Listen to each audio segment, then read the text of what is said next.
जैसे कि ये गीत ने कहा है, Lord if you are looking below it's worse now then cheating and stealing violence and crime. अगर परमेश्वर आप ऊपर से देख रहे हो, आपको पता है कि यहाँ अभी क्या चल रहा है, चोरी चकार और वायलेंस एंड क्राइम चल रहा है। हर दिन बर दिन वायलेंस बढ़ते जा रहा है, हर दिन बर दिन बीमारियाँ बढ़ते जा रही है। So Lord teach me the way Lord, tomorrow कल हमारा नहीं हो सकता है, पर आपको पता है कि कल क्या होगा। आइए हम सब मिलकर कहे उससे कि तेरा प्यार है महान, तेरा प्यार है जहान। जो हम पहले मुर्दे थे उसने हमारे में जान डाली है। क्यों ना हम सब उसके लिए बोले जय जयकार।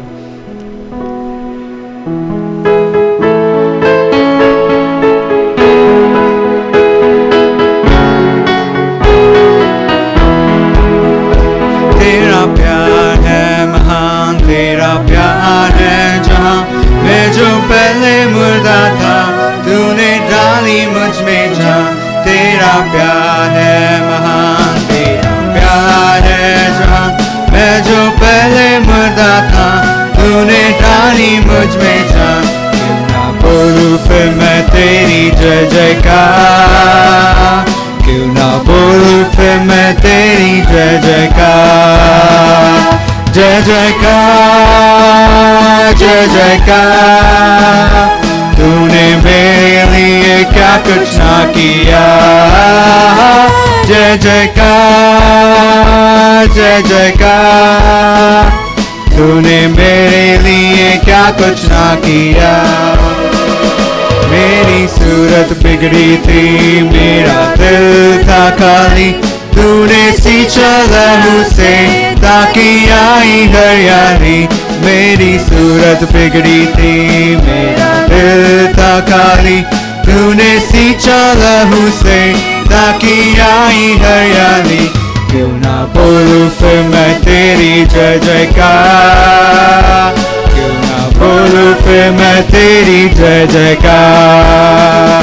जय जयकार जय जयकार, तूने मेरे लिए क्या कुछ ना किया। जय जयकार जय जयकार, तूने मेरे लिए क्या कुछ ना किया।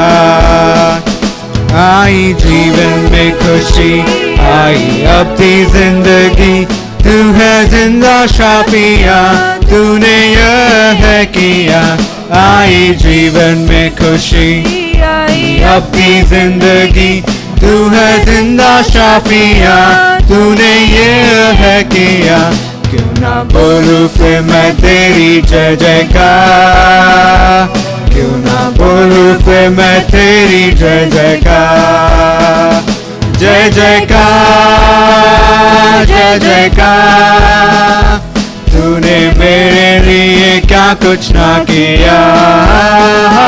जय जयकार जय जयकार, तूने मेरे लिए क्या कुछ ना किया। तेरा प्यार है महान, तेरा प्यार है जहां। मैं जो पहले मुर्दा था तूने डाली मुझ में जान। तेरा प्यार है महान, तेरा प्यार है जहां। मैं जो पहले मुर्दा था तूने डाली मुझ में जान। क्यों ना बोलूं फिर मैं तेरी जय जयकार, क्यों ना बोलूं फिर मैं तेरी जय जयकार। जय जयकार जय जयकार, तूने मेरे लिए क्या कुछ ना किया।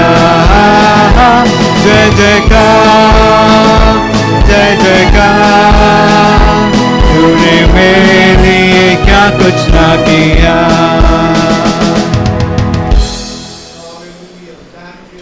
उसने हमारे लिए क्या कुछ ना किया, उसने हमारे लिए उसकी जान दे दी।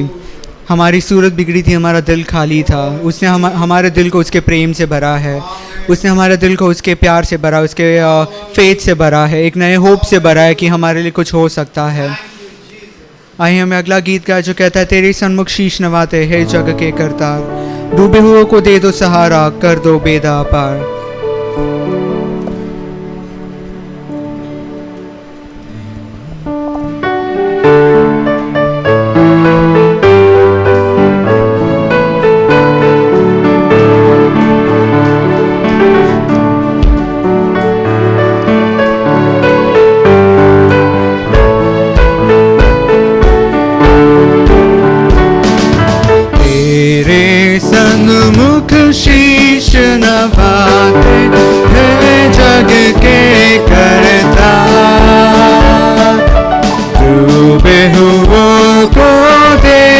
सहारा, कर दो बेड़ा पार।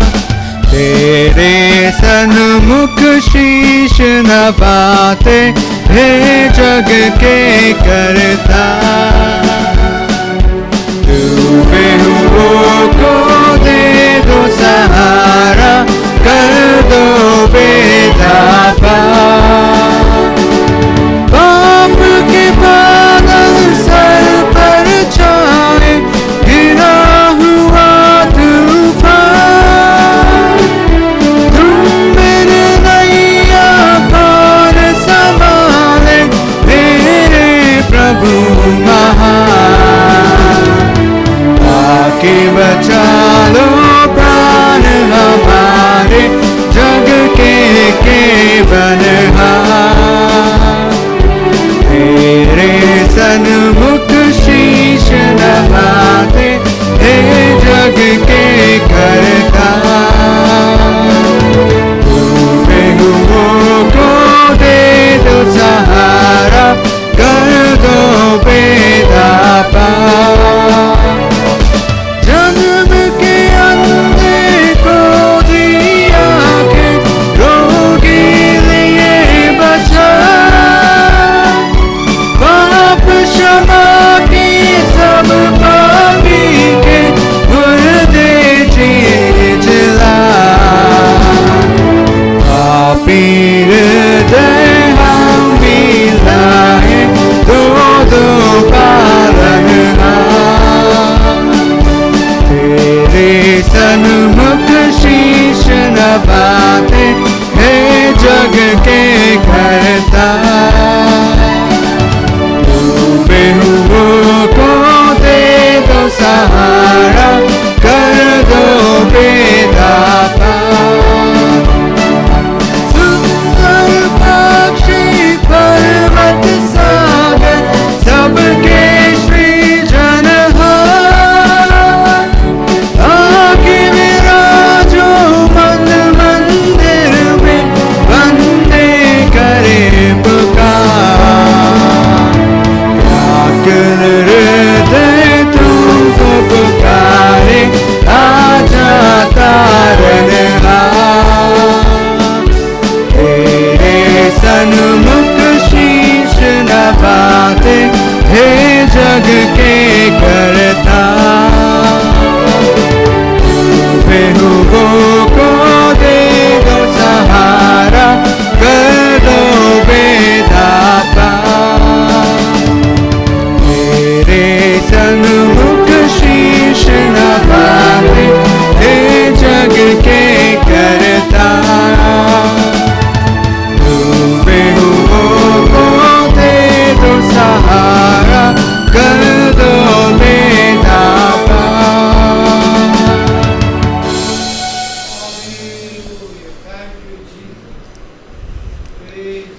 उसने जन्म के अंधे को आके दी थी, रोगी को बचा लिया था।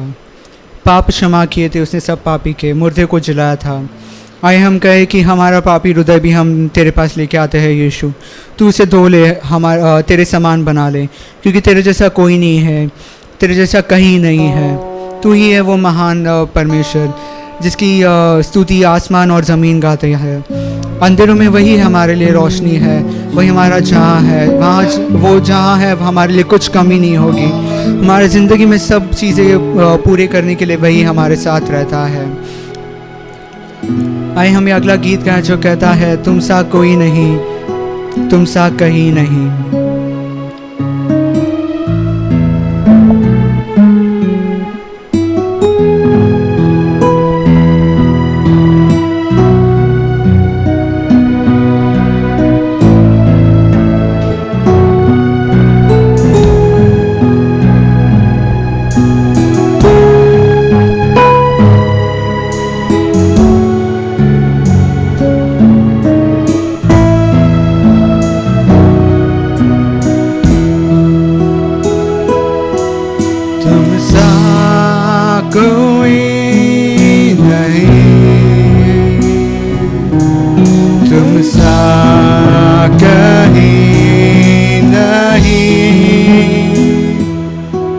अब है पूरा यकीन,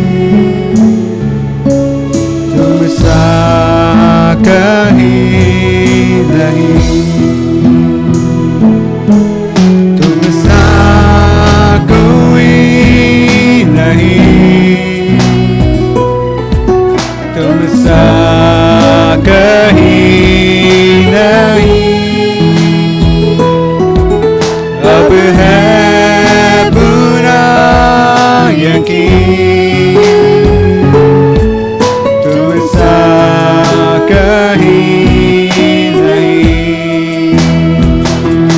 यीशु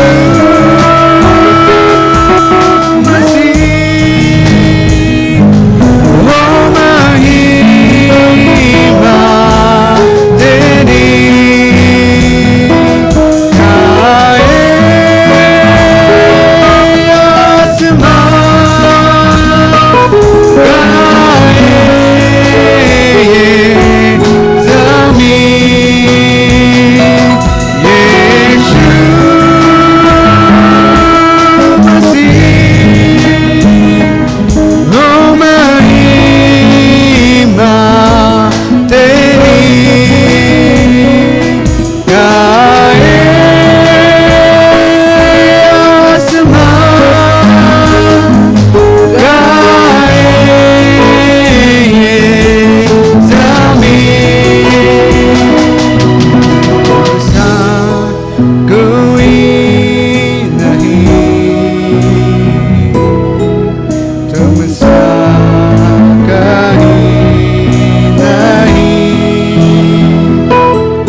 अब है पूरा यकीन, तुम सा कहीं नहीं। यीशु मसीह, वो महिमा तेरी गाए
सा कहीं नहीं,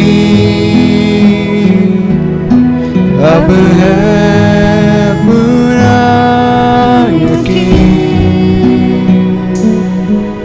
तुम सा कहीं नहीं।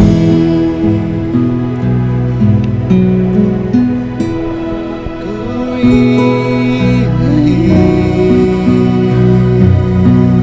तुम सा कहीं नहीं, अब है पूरा यकीन, तुम सा कहीं नहीं।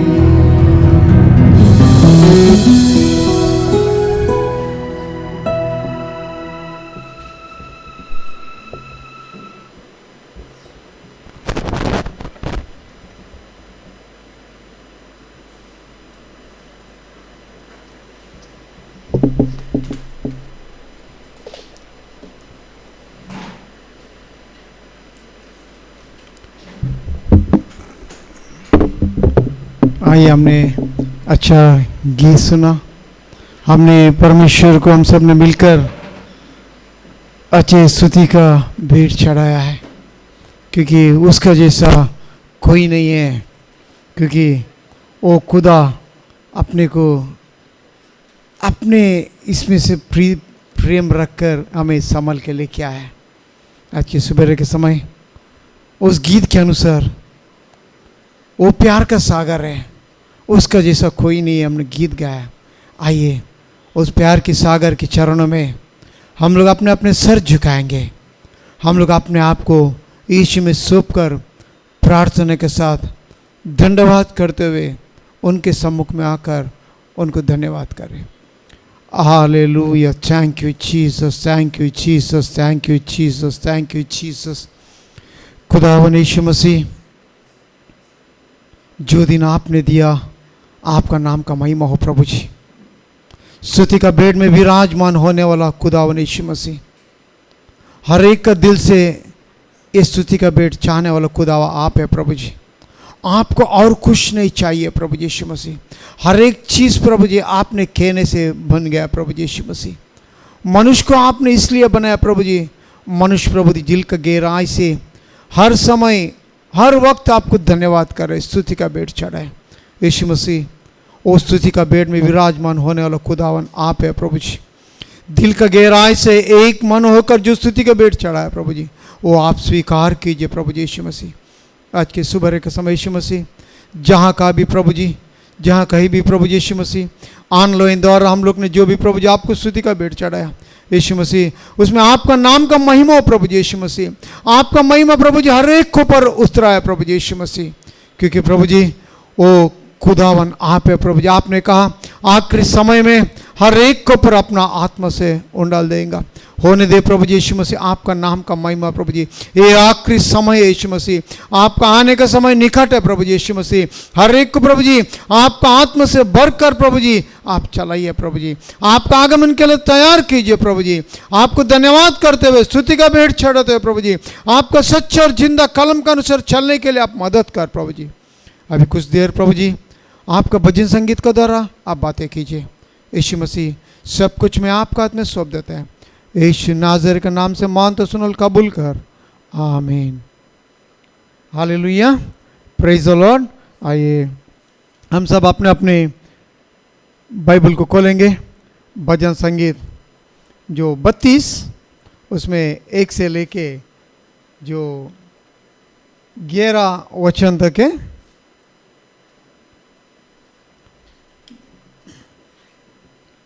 Psalms 32 1 to 11 हम लोग 1 by 1 पढ़ेंगे। कीर्तने 32 1 11। पहला वचन, क्या ही धन्य है वह जिसका अपराध क्षमा किया गया और जिसका पाप टाप गया है।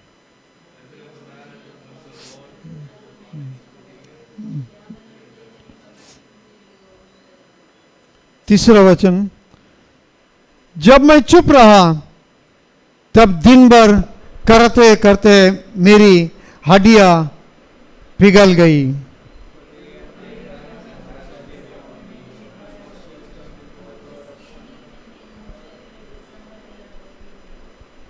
पांचवें वचन, जब मैंने अपना पाप तुझ पर प्रकट किया और अपने अधर्म ना छिपाया और कहा मैं यहोवा के सामने अपने अपराधों को मान लूंगा, तब तूने मेरी अधर्म और पाप को क्षमा कर दिया। For this shall everyone that is godly pray unto thee in the time when thou mayest be found. Surely in the floods of great waters they shall not come nigh unto him.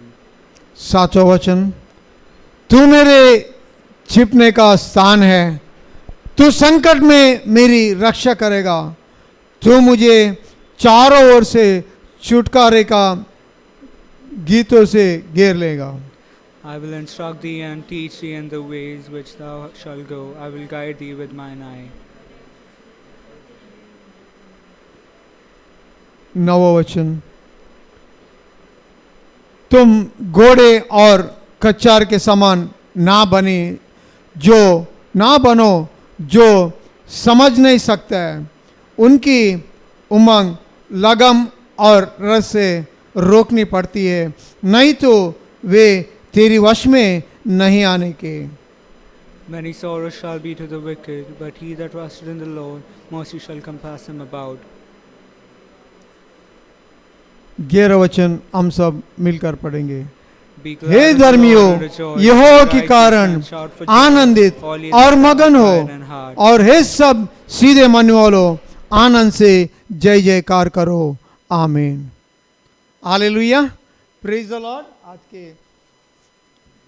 ये पवित्र दिन के सुबह का समय भजन संगीत 32 1 से लेके जो 11 वचन तक हम लोग ने पढ़ा है, क्योंकि परमेश्वर का जो वचन बताता है, ये कई सारे बाइबल में इसका मेन हेडिंग नहीं है, हिंदी में भी नहीं है, बट कन्नड़ में उसके एक मेन हेडिंग हमेशा एक भजन संगीत के ऊपर लिखा जाता है, जो पाप का परिहार करने से और परमेश्वर से विश्वास करने से जो भाग्य, जो आशीष का जो वर्णन किया हुआ ये भजन संगीत है।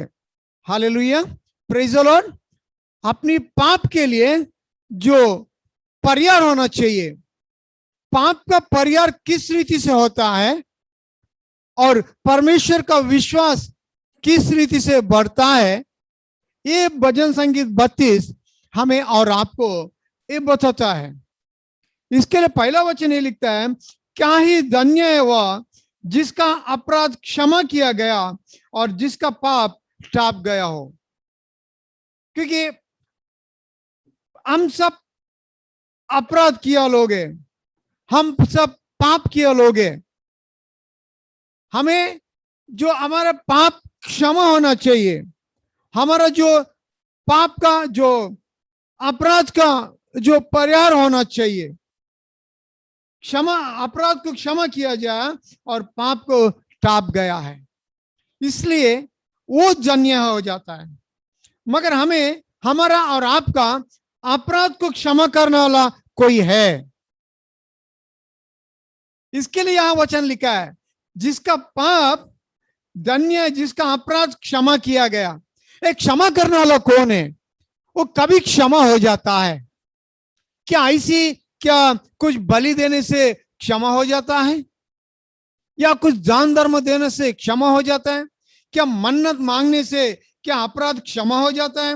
अपने और आपका पाप टाप गया जाता है? इससे कुछ नहीं होता है, मगर उसको अपराध को और पाप को एक क्षमा करने वाला, टाप देने वाला एक खुदावन है, वो यीशु मसीह है। ये दावीद जान चुका था। दावीद जानने का बाद ये दावीद हर समय हर वक्त ये जो भजन संगीत में हमें हमेशा जगाते आया है, क्योंकि हम अपने जो पाप को छुपा के नहीं रखना है, हम अपने पाप के लिए पश्चाताप करना चाहिए। और दूसरी बात ये लिखा है, क्या ही धन्य है वो मनुष्य जिसके अधर्म का यहोवा लेकर ना ले और जिसका आत्मा में कपट ना हो. ಯೆಹೋವನು ಯಾವನ ಲೆಕ್ಕಕ್ಕೆ ಅಪರಾಧವನ್ನು ಎಣಿಸುವುದಿಲ್ಲವೋ, ಯಾವನ ಹೃದಯದಲ್ಲಿ ಕಪಟವಿರುವುದಿಲ್ಲವೋ ಅವನು धन्यनु. क्योंकि परमेश्वर जिसका जो क्या ही मनुष्य धन्य हो जिसके अधर्म को यहोवा लेकर ना ले. हम सब अधर्मी लोग हैं, मगर अब परमेश्वर के चरण में आकर परमेश्वर का अपने आप को परमेश्वर का हाथों में सौंपने के बाद इस दुनिया का यात्रा में हमें धर्मी जन होकर आगे बढ़ने के समय परमेश्वर हमारे और आपका अधर्म का लेकर ना लेगा. हम धन्य हो सकता है और अपने आत्मा में कपट नहीं होना चाहिए. यदि हम ये तीन बात हम देखने का समय, तीन बात या चार बात एक और दो वचन में लिखने का समय, हम जब रोमियो का किताब 4 अध्याय उसमें 7 और 8 वचन में जरा देखिए क्या लिखा है. रोमियो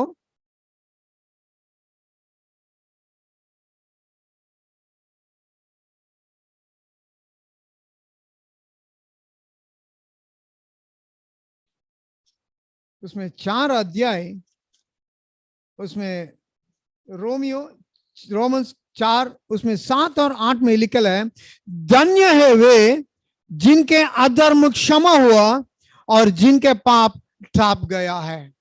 इधर पौल रोमन्स में लिखने का समय भी वहां लिखता है वो धन्य है, वो धन्य है जिनके अधर्म क्षमा हुआ है.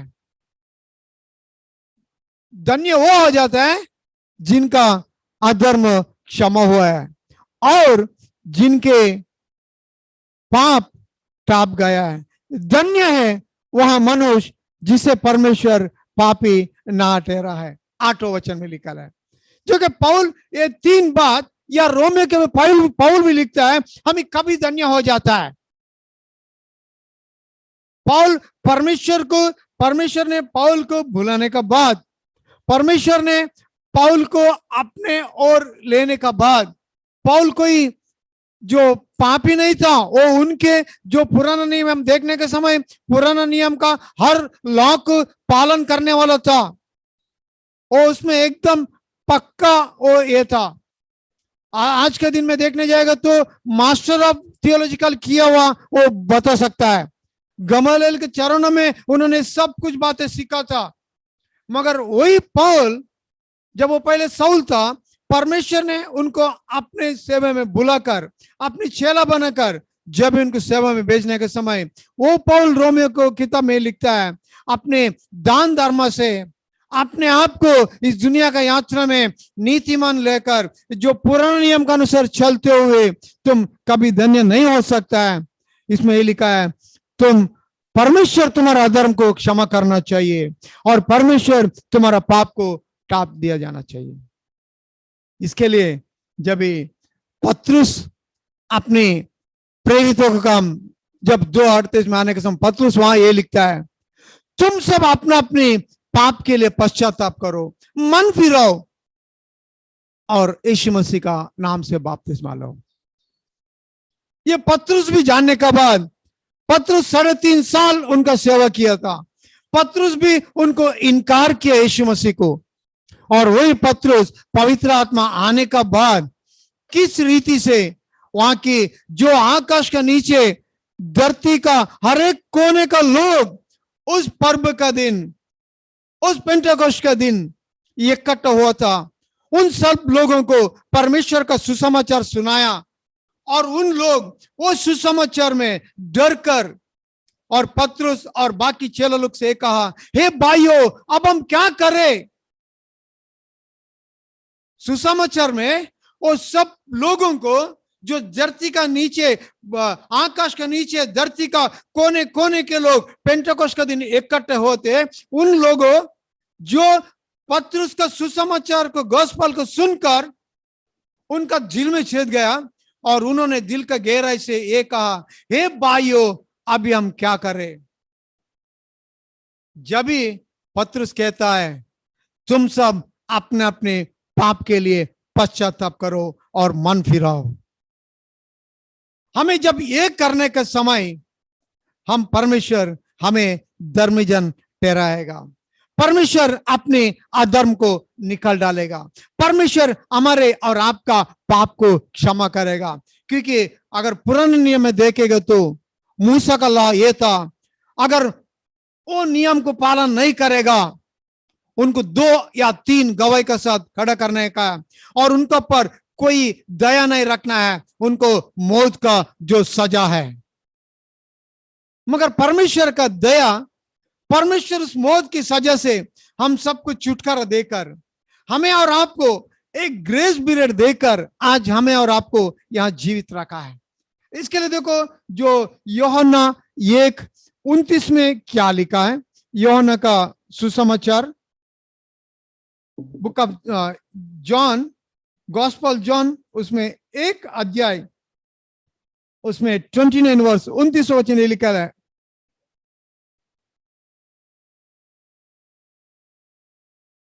दूसरे दिन उसने यीशु को अपनी ओर आते देखकर कहा, देखो यह परमेश्वर का मेमना है जो जगत का पाप उठा ले जाता है।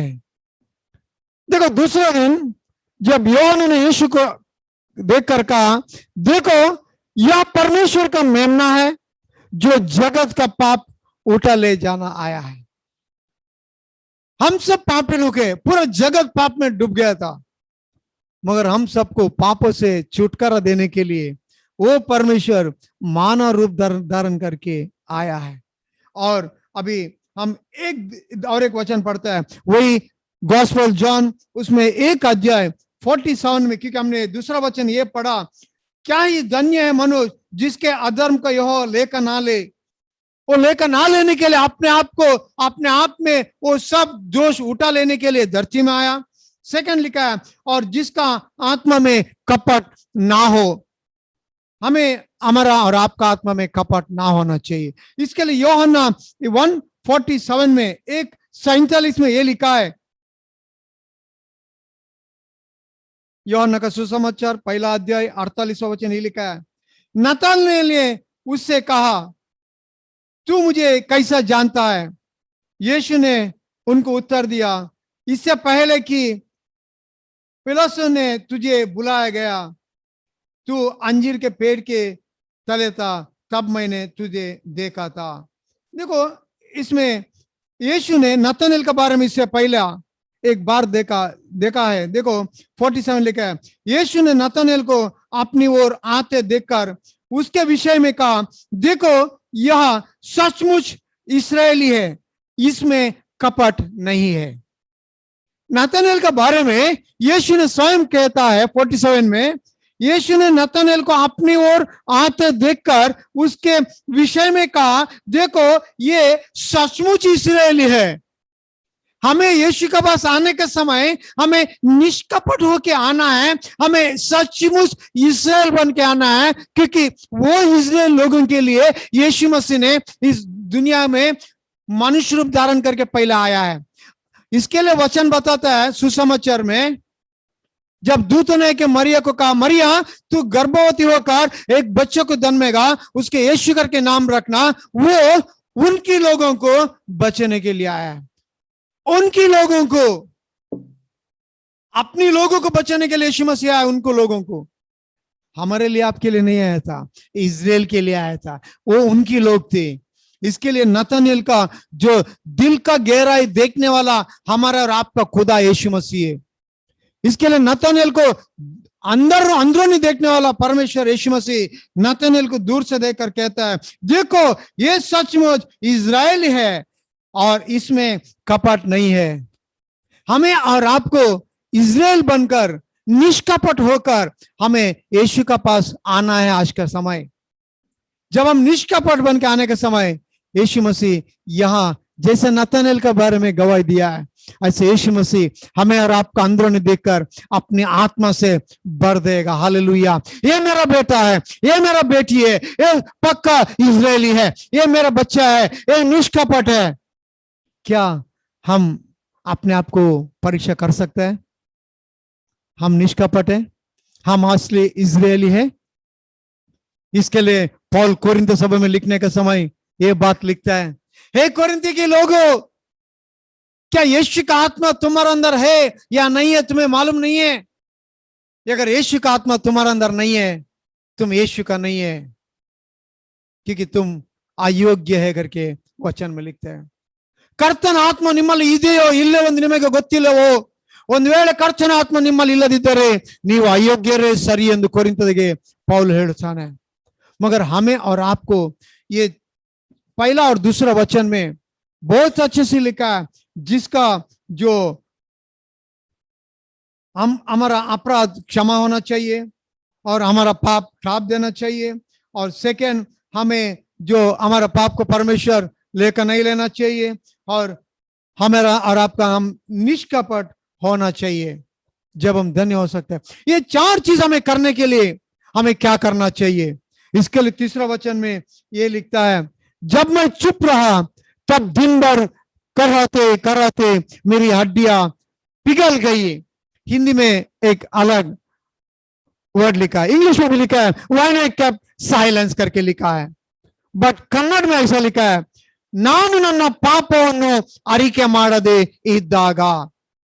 हिंदी में और इंग्लिश में हिंदी में लिखा है जब मैं चुप रहा तब दिन भर करके लिखा है, इंग्लिश में व्हेन आई केप्ट साइलेंस करके लिखा है, मगर कन्नड़ में लिखा है मैं अपने पाप को जो अंगीकार नहीं किया और परमेश्वर का चरण में जो नहीं बोला, कि हम अपने पाप को पश्चाताप करते हुए परमेश्वर का चरण में आकर हमें जो कबूल करना चाहिए करके यहां आपने बताता है। तब तक हम लोग कबूल नहीं करते हैं, अपने पाप के लिए पश्चाताप नहीं करता है, क्या हो जाता है, दिन भर हम कराते कराते अपने हड्डियां पिघल जाती है। हम बीमारी कैसे पड़ता है, हम अपने हड्डी पसली पिघलते जाता है, हम रोते रहता है। जब तक हम अपने पाप को कबूल करके परमेश्वर के सामने सौंप कर पश्चाताप नहीं करते हैं, हमें इस रीति से रहना पड़ेगा, हमें छुटकारा नहीं मिलता है।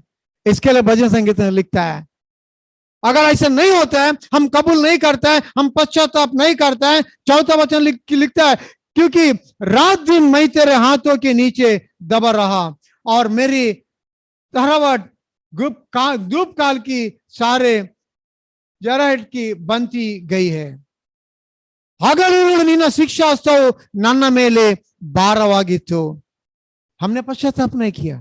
इसके लिए जब सोलोमन ने चर्च को बनाया, चर्च को बनाकर परमेश्वर का और प्रार्थना करते हुए परमेश्वर से कहा, परमेश्वर यदि तुम्हारे ये लोग अगर ये मंदिर को और अपने जो मुंह उठाकर प्रार्थना करे गिड़गड़ाए, तुम उनका प्रार्थना को उत्तर देना। तो परमेश्वर कहता है मेरा कहने वाले मेरा लोग मन फिरे कर इस मंदिर का और अपने मुंह फिरा कर प्रार्थना करेंगे, मैं उनका प्रार्थना को उत्तर देगा, उसका देश में मैं जो ब्लेसिंग करते रहेंगे।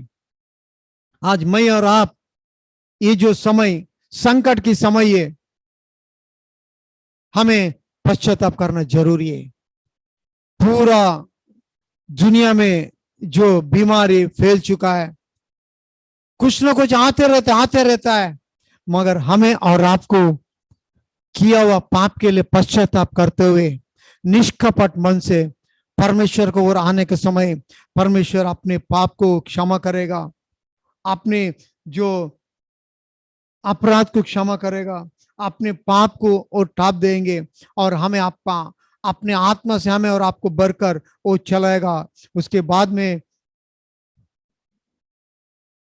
पांचवा वचन ये लिखता है, जब मैं अपने पाप तुझ पर प्रकट किया और अपने अधर्म ना छिपाया और कहा मैं यहोवा के सामने अपने अपराध को मान लूंगा, तब तूने मेरे अधर्म और पाप को क्षमा कर दिया। आमीन, हालेलुया।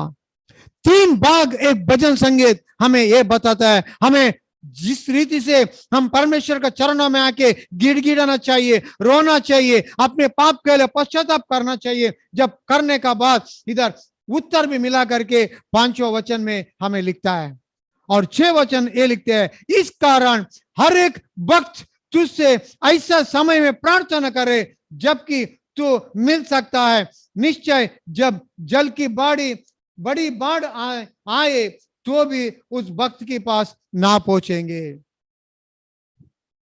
ಇದರಿಂದ ಭಕ್ತರೆಲ್ಲರೂ ಸಕಾಲದಲ್ಲಿ ನಿನ್ನನ್ನು ಪ್ರಾರ್ಥಿಸಲಿ। हर एक भक्त जन समय के अनुसार जो प्रार्थना करे, परमेश्वर प्रार्थना उस प्रार्थना को उत्तर देता है। वैसे लोगों को यहाँ लिखता है, महाप्रवाह अंतवरನ್ನು ಮುಟ್ಟುವುದೇ ಇಲ್ಲ। ऐसा लिखा, इसमें ऐसा लिखा है, जब मिल सकते हैं, निश्चय जब जल की बड़ी बाढ़ आए तो भी उस भक्त के पास ना पहुंचेंगे। कितना भी बड़ा बीमार होने दे, कितना भी बड़ा परेशानी होने दे, कष्ट हो, संकट हो, जो भी हो, एक परमेश्वर के भक्त के बाजू में भी नहीं आएगा। Hallelujah, praise the Lord. क्योंकि वही हमारे गढ़ है, वही हमें और आपको बचाने वाला खुदावन है। इसके लिए ये 32 भजन संगीत किस रीति से इस दुनिया का यात्रा में हमें चलना है, और हमें लोग नहीं देखता है, हमने गलती किया है, हमने पाप किया है, हमें कोई देखता नहीं है, हम ऐसी जीवन भर रहेंगे नहीं। एक अंदरूनी देखने वाला खुदावन, जिसका नतनेल का अंदरूनी देखकर यीशु मसीह ने कहा, ये पक्का इस्राएल है, सच्ची इस्राएल है, इसमें निष्कपट है, जो इसमें कपट नहीं है। ऐसे परमेश्वर के सामने हम और आप खड़ा है। वो हमारा और आपका अंदरूनी देखने वाला खुदावन है। दुनिया देख नहीं सकता है, मगर एक खुदा देख सकता है। उनके सामने हमें कुछ नहीं छुपा सकता है। इसके लिए आज के सुबह के समय ये वचन हमें और आपको जगह है, उनके आने के समय निकट है। क्या हम उसके सामने हमें खड़ा होना है? उसके सामने हमें खड़े होने के समय निर्दोष बनकर, निष्कपट होकर, पवित्र आत्मा से भरकर खड़ा होना है। आप भी जो समय है, हमें और आपको उनके चरणों में आना है। एक बार श्वास निकल जाएंगे, उसके बाद में वो समय नहीं मिलेगा। जो श्वास हमारा और आपका शरीर में है, जो समय हमें और आपको आज दिया गया, मेरा प्यारे लोगों, उस समय को हम लोग व्यर्थ ना करें। उस समय को अमूल्य बहुमूल्य समझकर हम यीशु के पास आकर यीशु में सौंप देंगे। परमेश्वर इस वचन द्वारा, भजन संगीत द्वारा हमें और आपको आशीष दे। आमीन, hallelujah, praise the Lord, hallelujah. अच्छी सुबह के समय हम लोग ने समय आगे बढ़ते चले गए, और परमेश्वर का जिंदा कलम को प्रचार करने के लिए परमेश्वर का दास हम लोग का बीच में हमेशा तैयार रहता है। चाको पास्टर आज हमारा बीच में है। चाको पास्टर का जो वचन देने वाला, आप दास का वचन के लिए और वो दास के मुंह से निकलने जिंदा कलम हम सबके हृदय में बात करने के लिए, आइए हम थोड़ा देर हम परमेश्वर के सम्मुख में आए, क्योंकि उनकी महिमा हम लोग का बीच में उतरा है, ताकि उसके महिमा में हम लोग अपने मन वहां ना चले, अपने मन और कहां ना चले। हम संपूर्ण सरेंडर होते हुए अपने आप को यीशु में सौंपते हुए, क्योंकि ये जो समय अभी है दोबारा नहीं आएगा, इसके लिए ये समय को व्यर्थ ना करते हुए हम लोग एक मन होकर यीशु में सौंप देंगे। Hallelujah, hallelujah, thank you Jesus, thank you Jesus, thank you Jesus, thank you Jesus. खुदावन यीशु मसीह, आज की सुबह के समय प्रभु जी गीत के द्वारा आपने जगाया प्रभु जी, भजन संगीत के द्वारा बातें किया प्रभु जी। अभी कुछ देर आज ने जो समय आपने दिया हम सबको, यीशु मसीह इस थोड़े समय में प्रभु जी आपका जिंदा कलम के लिए हम लोग आपके मंदिर में हम लोग कुछ लोग इकट्ठा हुआ है, बहुत सारे लोग प्रभु जी ऑनलाइन द्वारा बैठा प्रभु जी। यीशु मसीह हर एक को आप कंट्रोल कीजिए, वो अपने मोबाइल लैपटॉप के द्वारा और कहीं ना जाए प्रभु जी, और कहीं नहीं चले प्रभु जी। यीशु मसीह उसके मन प्रभु जी आप कंट्रोल कीजिए, वो इस समय को प्रभु जी आपके चरणों में लाग कर प्रभु जी आप में सौंप दे, क्योंकि ये श्वास आपका है प्रभु जी। जो समय आपको देना है, अगर वो समय को आपको ना दे सकता है, उस समय यदि प्रभु जी शैतान उस समय को छीन लेंगे, इस दुनिया में मौत आ जाएंगे, क्या हम लोग स्वर्ग में जा सकता है? क्या हम लोग वो आत्मा आपका पास पहुंच सकता है? हम लोग अपने आप को प्रश्न करते हुए इस समय में अपने आप को आंख में सम्मुख में आकर आपको सौंपने के लिए मदद कर। खुदावन यीशु मसीह आपकी चरण में आया हर एक लोगों से आप बातें कर प्रभु जी। हर एक लोग संपूर्ण अपने आप को आप में सौंप दे। विशेष करके आपका दास जो वचन देने के लिए आपने तैयार किया, आपका दास का मुंह से निकलने वाला जिंदा कलम वो आग बनकर बरसाए प्रभु जी। आपका दास को आपका पवित्र आत्मा से भर दे प्रभु जी यीशु मसीह। एक एक का वचन प्रभु जी हर एक का दिल को छेद डाले प्रभु जी, और हम सबको प्रभु जी आपका आगमन के लिए तैयार करे प्रभु जी, क्योंकि समय निकट है प्रभु जी। आपका आने का समय निकट है प्रभु जी यीशु मसीह। हम लोग प्रभु जी अपने समय को व्यर्थ ना करते हुए हर समय हर कदम प्रभु जी आप में आगे बढ़े प्रभु जी। हम लोग अपने मन को प्रभु जी निष्कपट रखे प्रभु जी, निर्दोष रखे प्रभु जी यीशु मसीह। हमें कोई दोष ना हो सके हम लोग हमेशा प्रभु जी निर्दोष रहे प्रभु जी यीशु मसीह। हमें दोषी ना ठहराए प्रभु जी यीशु मसीह। आपका चरण में लेके आते हैं यीशु नाज़रेती के नाम से मांगता हूं, सुनल कबूल कर। आमीन आमीन आमीन। Praise the Lord, hallelujah. आगे का समय पास्टर शाको थॉमस हमें वचन के अनुसार हम सबको चलाएगा।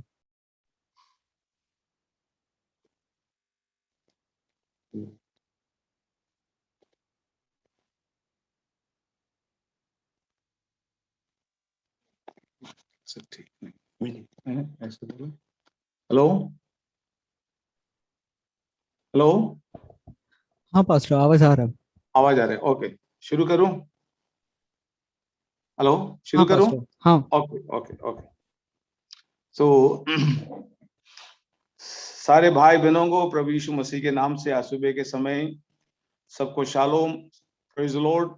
प्रभु आप सबों को बहुत आशीष दें, सबको प्रभु ने सुरक्षित रखा, इसके लिए हम हृदय की गहराई से प्रभु यीशु को हम धन्यवाद देते हैं।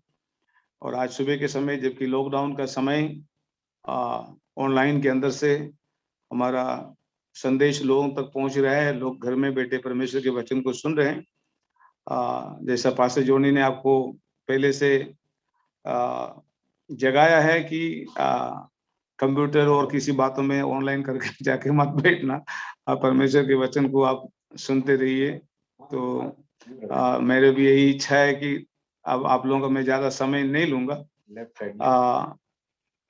पर थोड़ा जो समय है मैं चाहता हूं कि आप परमेश्वर के वाणी को सुने और वचन को सुने और वचन से हम आशीष पाएंगे। आमीन। सो लॉर्ड आप सबों को बहुत आशीष दें। सारी महिमा आज सुबह के समय हम प्रभु को देते हैं। प्रभु ने हमें हर एक को संभाल कर रखा, उसके लिए धन्यवाद देते हैं। धन्यवाद देते हैं भाई जोशुआ के लिए, अच्छे गीतों के लिए जो गीत गाया। 1970 में मैं वो गीत सीखा था, गाया था दिल्ली में, तेरे सन्मुख शीश नवाते। It's a good song. 2 group में गाया जाता है, बहुत ही अच्छा गीत है। धन्यवाद देते हैं पास्टर जॉनी के लिए भी, जो भजन सेते के अंदर से आज सुबह के समय हमें शेयर किया है। प्रभु अपने दास को बड़ी आशीष दे। बहुत सुंदर वचन आज सुबह के समय हम सुन रहे थे। सो जो भी इसके पीछे मेहनत कर रहे हैं इस ऑनलाइन के अंदर, मैं सबों को प्रभु यीशु मसीह के नाम से इस सुबह के समय इस प्रोग्राम के अंदर आपका स्वागत करता हूं। और आपको मैं धन्यवाद देना चाहता हूं कि आप अपना समय निकाल कर इस ऑनलाइन के अंदर परमेश्वर की महिमा कर रहे हैं, मनुष्य की नहीं, न चर्च की। जो भी आप मेहनत कर रहे हैं for the glory of God, परमेश्वर की महिमा के लिए आप कर रहे हैं। सो प्रभु आपको आशीष देगा और आपके जीवन पर परमेश्वर की कृपा अनुग्रह बना रहे। पास्टर गॉडविन के लिए भी मैं धन्यवाद देता हूं, बेचारा मीटिंग में आ नहीं पाते हैं, शारीरिक कमजोरी है। हम कंटिन्यू उसके लिए प्रभु के श्रेष्ठ दास के लिए हम प्रार्थना करते हैं ताकि परमेश्वर को अच्छा तंदुरुस्त रखें और लंबी उम्र दे। हम एक दूसरे को प्रार्थना में हमेशा याद रखें। लॉर्ड आप सबों को बहुत आशीष दे। आज सुबह के समय आपके ध्यान में परमेश्वर के वचन में लेके आना चाहता हूँ।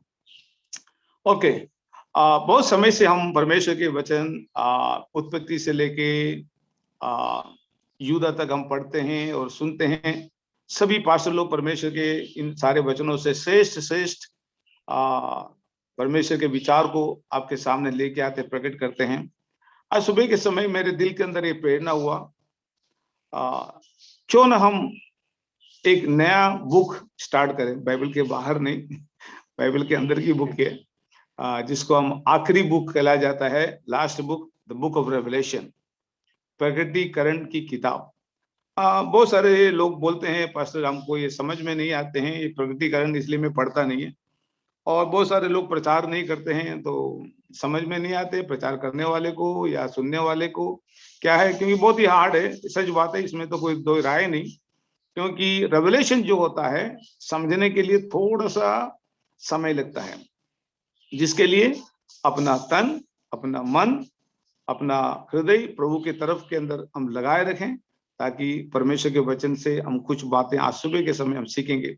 तो मैं चाहता हूं कि मैं आपको बुक ऑफ रेवलेशन चैप्टर 1 में लेके जाएं। पहला प्रकाशित वाक्य की किताब में मैं आपका ध्यान में लेके आना चाहता हूं।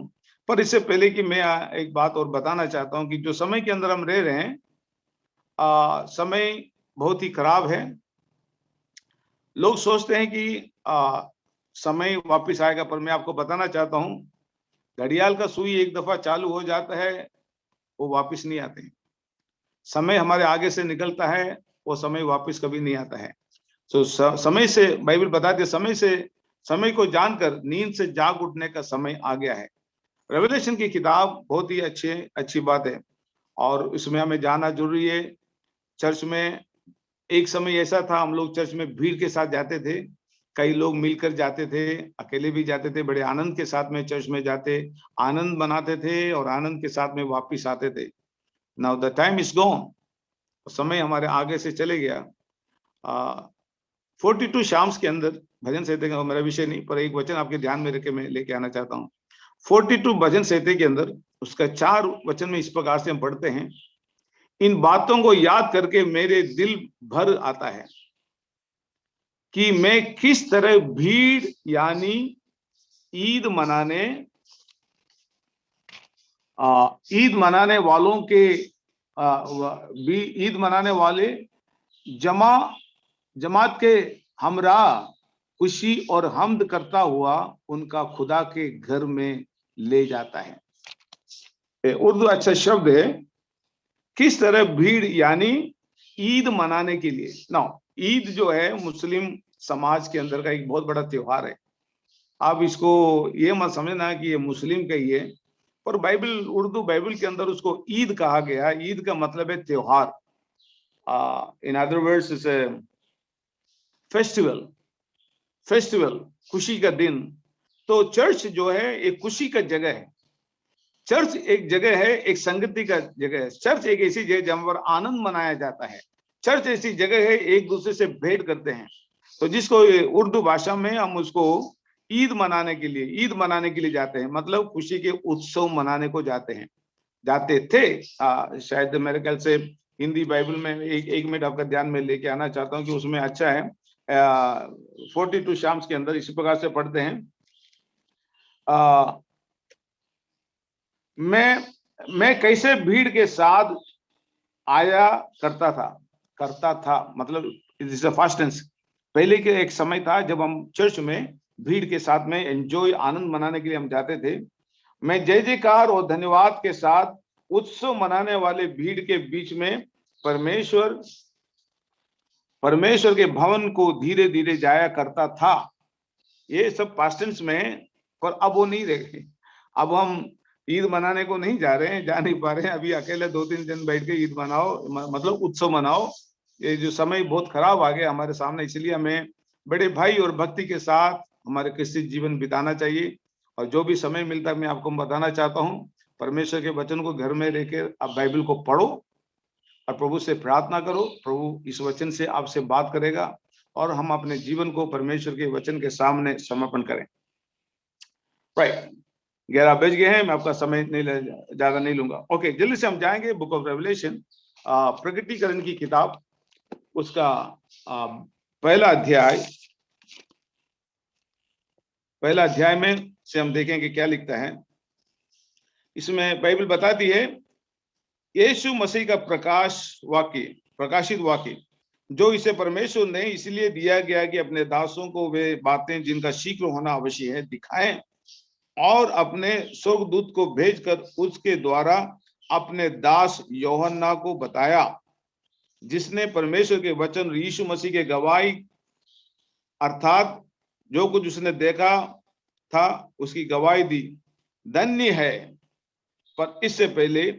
होने से पहले हम एक शब्द आपके ध्यान में रखना चाहता हूं ना, उसमें वो शब्द है दिखाए, और उसने अपने स्वर्गदूत को भेजकर उसके द्वारा अपने दास यूहन्ना को बताया ना। यहां पर एक बात बहुत याद रखना, दास कौन होता है, और दूसरा सेवक और दास में बहुत फर्क है। आज सुबह के समय आपका ध्यान इस एक शब्द में लेके आके आगे बढ़ना चाहता हूं। सेवक जो होता है वो पगार लेता है। सेवक का मतलब है आप सर्विस करते हैं और आपको उसका प्रतिफल मिलता है। जैसे गवर्नमेंट में सर्विस करते हैं, कंपनी में सर्विस करते हैं, वो कहते हैं इसे सेवक, इट्स ए सर्विस। जो कुछ हम सर्विस करते हैं, सेवा करते हैं, सेवा का मेवा मिलता है, फल हमें मिलता है। पर दास ऐसा नहीं है। सेवक टाइम से जाता है, टाइम से आता है, उसका एक समय नियुक्त है, उसका सैलरी नियुक्त है, सब कुछ है, उसका मेहनत है, उसको सेवक कहा जाता है। परंतु सेवक और दास में फर्क यह है, दास जो होता है जिसको हम सर्वेंट कहते हैं, सर्वेंट जो होता है वो बंधा हुआ रहता है, 24 घंटा मालिक के अधीन रहता है। जो कुछ मालिक बोलता है उसको सुनना पड़ता है, उसको करना पड़ता है, उसके लिए समय नियुक्त नहीं है। He is under the bondage. तो सेवक में फर्क और दास में फर्क। दास हमेशा एक मालिक के हाथ के नीचे रहता है। तो यहां पर दास पगार नहीं लेते हैं। दास मालिक के अंदर, मध्य प्रदेश वगैरह जहां पर मैं रह चुका हूं, वहां पर यदि किसी व्यक्ति को घर के काम के लिए अब रखता है, जिसको सेवक नहीं बोलते हैं, जैसा हमारे गांव में हम ग्राम सेवक बोलते हैं। ग्राम सेवक का मतलब है ग्राम में सेवा करने वाला। वो दास नहीं, गांव का दास नहीं है, वो ग्राम सेवक है। उसका पदवी है ग्राम सेवक, कलेक्टर, पंचायत का प्रेसिडेंट, ये सब पदवी है। तो ये सब सेवक लोग हैं। पर दास जो होता है वो समर्पित होता है, मालिक के हाथों के नीचे समर्पित होता है 24 घंटा। क्योंकि जब हम वहां पर थे, वहां पर जिसको हम कहते हैं हरबाई का मतलब होता है 24 घंटा मालिक के हाथ के नीचे काम करना। रात को 12 बजे भी उठाएगा, उसको उठना पड़ता है, जो काम बोलेगा उसको करना पड़ता है। Okay, just to save the time, अपने दास यूहन्ना को बुलाया। आप समझ गए ना, दास, ये जो दास यूहन्ना है 24 घंटा महान परमेश्वर के हाथ के नीचे अपने लाइफ को समर्पित किया हुआ व्यक्ति है। किसी भी समय, कभी भी, जब भी बुलाएं और जाने को तैयार, उसके लिए, अपने मालिक के लिए, अपने प्रभु के लिए कुछ भी करने के लिए। अब ये कौन है बताया, यूहन्ना को बताया। अब यह यूहन्ना कौन है? अब रुक के कुछ पूरे इसमें हम जा नहीं सकते। हम जानते हैं कि हमारा समय थोड़ा सा है और थोड़े से समय हमें आपको वचन बताना है, नहीं तो मुझे मालूम है आप लेफ्ट हो जाएंगे। तो मैं चाहता हूं कि आप लेफ्ट ना होए, अगले संडे भी आप परमेश्वर के वचन को सुने। सो यहाँ पर यूहन्ना कौन है? यूहन्ना परमेश्वर का एक दास था, और यूहन्ना वो ऐसा व्यक्ति था जिसके हृदय के अंदर परमेश्वर का वचन भरा हुआ था। उसको यूहन्ना परमेश्वर को अपना मालिक समझता था। यूहन्ना अपने परमेश्वर को अपना प्रभु, अपने सृष्टिकर्ता, सब कुछ समझता था। उस मालिक के लिए या उस ईश्वर के लिए या उस प्रभु के लिए अपना पूरा लाइफ को समर्पित किया था। मतलब अपने जीवन को भी कुछ नहीं समझता था। ए दास अपने लाइफ को कुछ नहीं समझता है। यूहन्ना कुछ नहीं समझा। यूहन्ना इतना एक धीरज व्यक्ति था। यूहन्ना को लोगों ने उस समय डोमिशियल सम्राट ने इसको मारने की कोशिश किया। इसको इतना मारा, वो मरा नहीं। डोमिशियल सम्राट ने सोचा, यार इसको मैं इतना मार रहा हूं, ये आदमी नहीं मर रहा है, ठीक है, इसको अपन ऐसा करेंगे, उबलते तेल के अंदर डालेंगे। उबलते हुए तेल के अंदर डाला, नहीं मर रहे। हर प्रकार से यातना इसको दिया, पर यूहन्ना नहीं मरा। लास्ट में वो समझ गया ये साधारण आदमी नहीं है, ये मरता ही नहीं है, तो करेगा क्या? तो एक ही रास्ता है, इसको हम लेकर तड़ी पार कर दे। आज की भाषा में हम कहेंगे तड़ी पार। वो तड़ी पार का जगह का नाम है पद्मुस टापू। पद्मुस टापू के अंदर उसको लेके गया और पद्मुस टापू में उसको रखा। काला पानी चारों तरफ से, कोई उसकी दुख सुख सुनने के लिए कोई नहीं, और रोएगा तो भी सुनने के लिए नहीं, खाना खिलाने वाला कोई नहीं। वो सोचा वहां पर पड़े पड़े वो मर जाएंगे। पर जब ऐसी एक आइसोलेटेड जगह है जहां पर किसी का डिस्टर्बेंस नहीं है, वहां पर इसको लेकर उस द्वीप के अंदर लाकर रखा। और ऐसे समय के अंदर परमेश्वर ने योना को अपने हाथ में ले लिया। बोला this is the right time to write the last book, the book of Revelation, the Revelation of Jesus Christ, not the revelation of the church, not the revelation of a pastor, but the revelation of Jesus Christ. मसीह यीशु का जो प्रगटीकरण है यूहन्ना को दिखा रहे हैं। किधर? टापू के अंदर, पतमुस टापू, तड़ी पार के जगह, जहां पर उनके दुख सुख को कोई वो सोचा कि वहीं पर पढ़ के मारेंगे, परंतु वहां से लिखा हुआ आज खत आज आपके घर में आया है। आपके घर में ये रेवलेशन आने के पीछे एक बहुत बड़ा बलिदान है। याद रखें ना, इट इज नॉट समथिंग, ये हिस्ट्री है, किसी के बारे में कोई लिख रहा है, पर ये इस दुनिया के अंत कैसे होने वाला है, मैं इसलिए किताब में आया है। ये दुनिया का अंत किस प्रकार से होने वाला है, आने वाले चैप्टर 22 चैप्टर है। इस 22 चैप्टर आप जब पढ़ेंगे आपको मालूम पड़ेगा हम कितना कमजोर हैं और हमें कितना तैयार होना है। Okay, now let's go. आगे के वचन में हम जाएंगे। वहां पर इस प्रकार से पढ़ता है, लिखता है,